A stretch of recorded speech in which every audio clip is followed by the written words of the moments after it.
रोहन एक मेधावी स्टूडेंट तो नहीं, पर हाँ, उसे खेलने में बहुत इंटरेस्ट था। 14 साल की उम्र में उसने अपने राज्य के अंडर 15 टीम को रिप्रेजेंट जो किया था। ये कहानी रोहन और निकिता का है। हेलो दोस्तों, मैं हूँ विकी और आप सुन रहे हैं खुशी एफएम ऑडियो बुक दिल से। क्लास 10th के एग्जाम में 82% मार्क्स लाने के बाद 12वीं में अच्छा रिजल्ट ना कर पाया था रोहन। नए स्कूल के चकाचौंध और चलते फिरते प्यार करना शायद कुछ रीजंस में से थी जिनके कारण रोहन सिर्फ 60% मार्क्स ला पाया था। माँ बाप को थोड़ी निराशा तो हुई, मगर कहीं ना कहीं उन्हें यकीन था कि उनका रोहन जीवन में कुछ बड़ा जरूर करेगा, क्योंकि शुरू से ही रोहन कुछ ऐसा था। एक बार तो उसने अपने डिस्ट्रिक्ट के डिप्टी कमिश्नर को लेटर लिखा था कि मुझे आपसे मिलना है, और उस समय उसकी उम्र रही होगी महज 10 साल। और लेटर लिखने के पीछे उसने कारण जो बताया था, उसने लिखा था कि आगे चल के उसे यानी रोहन को भी आईएएस की तैयारी करनी है और आईएएस बनना चाहता है, तो कृपया आप मुझे मार्गदर्शन करें। ये कहानी शुरू होती है साल 2010 से। रोहन के माता पिता चाहते थे कि रोहन इंजीनियर बने और उसके लिए उसे अच्छे कॉलेज में दाखिला लेना पड़ेगा, लेकिन दाखिले के लिए उसे पहले प्रवेश परीक्षा यानी एंट्रेंस एग्जाम क्लियर करना पड़ेगा। बड़ी जद्दोजहद के बाद रोहन को पटना के एक इंस्टीट्यूट में एडमिशन मिला। हालांकि उसे बैच सी में रखा गया, जो कि 3 नंबर पे आता है अगर रैंकिंग के हिसाब से देखा जाए तो।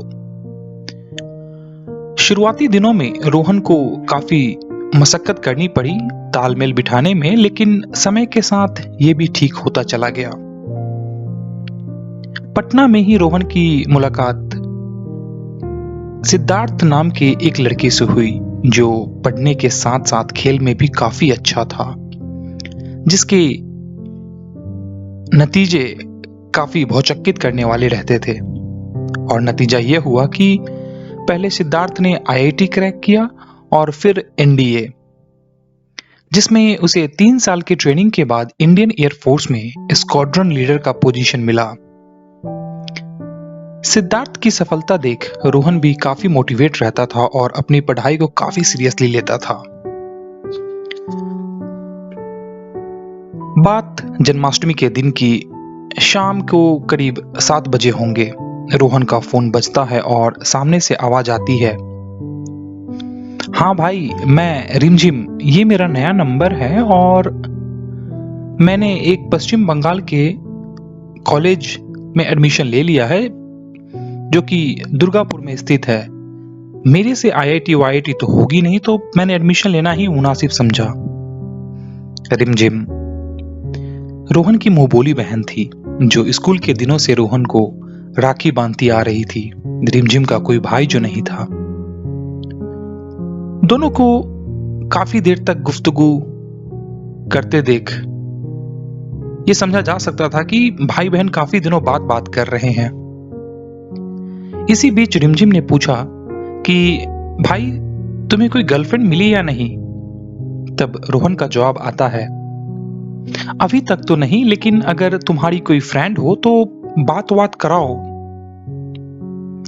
इस पे रिमझिम का आंसर आता है तो सही, रांची की है, नाम है तमन्ना।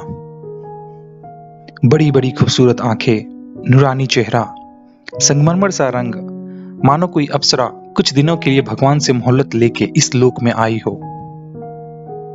तमन्ना की इतनी तारीफ सुनते ही रोहन बोल पड़ा, फिर तो ऐसे तमन्ना को अरमान ही मिलना चाहिए, मुझ जैसा रोहन नहीं। फिर रोहन कहता है, ठीक है रिमझिम, कभी बात कराऊं। अगले ही दिन रिमझिम का फिर से रोहन को फोन आता है। जैसे ही रोहन फोन उठा के हेलो कहता है, सामने से आवाज आती है, हाँ कौन? रोहन को समझते देर नहीं लगती है कि शायद ये कोई और नहीं, रिमझिम यानी उसकी मुंहबोली बहन की कोई पहचान वाली या दोस्त है। रोहन ने अपना इंट्रोडक्शन दिया और फिर रोहन ने पूछा कि आप कौन हो? सामने से जवाब आता है, मैं तमन्ना, रिमझिम की दोस्त। तमन्ना की आवाज में इतनी मासूमियत और लहजा था कि रोहन को यकीन नहीं आया कि कोई आज के दिन भी इतनी सरलता और खूबसूरती से कैसे बात कर सकता है, वो भी एक अनजान लड़के से। उस रात दोनों की गुफ्तगू रात के करीब 3 बजे तक, या यूं कहे कि सुबह के 3 बजे तक चली तो गलत ना होगी। तमन्ना भी इतनी गुम हो चुकी थी, उसे जरा भी ख्याल ना रहा कि सुबह के 3 बज चुके हैं और सुबह उसे कॉलेज जाने के लिए 6 बजे उठना भी है। उस रात दोनों को लगा जैसे सदियों से दोनों को ही इस मोमेंट का इंतजार था, उस एहसास का इंतजार था जो वो अभी फील कर रहे हैं। फोन रखने का मन तो बिल्कुल भी नहीं था, मगर दोनों में एक दूसरे को प्रॉमिस किया कि अभी सो जाते हैं, कल फिर बात करेंगे, लेकिन इस बार अपनी नंबर से।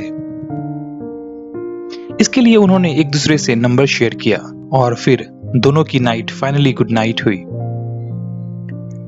बातों का सिलसिला यूं ही चलता गया, मानो जैसे यादों के शहर में बस ये दोनों अपनी ही दुनिया में अपनी दुनिया बसा रहे हों।